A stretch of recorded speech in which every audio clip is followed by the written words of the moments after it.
হিজবুল্লাহর হামলায় ইসরায়েলি শহরের ৬০% ভবন ক্ষতিগ্রস্ত। হিজবুল্লাহর রকেট হামলায় দখলকৃত ইসরায়েলি শহর মেতুলার ৬০%-এরও বেশি ভবন ক্ষতিগ্রস্ত হয়েছে বলে জানিয়েছে দেশটির সংবাদ মাধ্যম। ইসরায়েলি মিডিয়ার প্রতিবেদন অনুযায়ী শহরটি ১ বছরেরও বেশি সময় ধরে প্রতিদিনই হিজবুল্লাহর তীব্র গোলাবর্ষণ ও অ্যান্টি ট্যাঙ্ক ক্ষেপণাস্ত্র হামলার শিকার হয়েছে।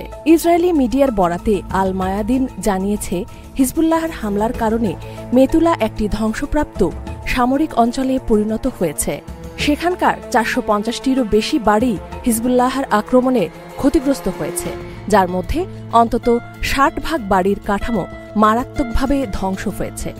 মেতুলার মেয়র ডেভিড আজুলাই শহরটির বর্তমান পরিস্থিতি বর্ণনা করে বলেছেন, আমরা এখন খুব জটিল অবস্থায় আছি।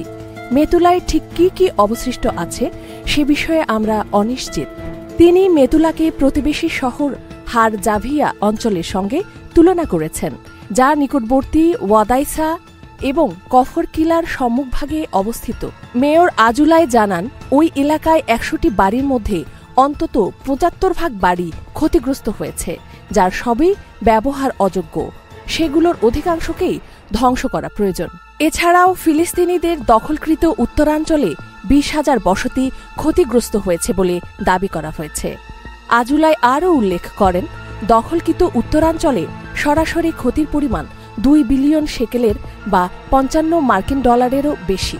ইফফাতারা খান, ডেস্ক রিপোর্ট, এই সময় টিভি, ঢাকা।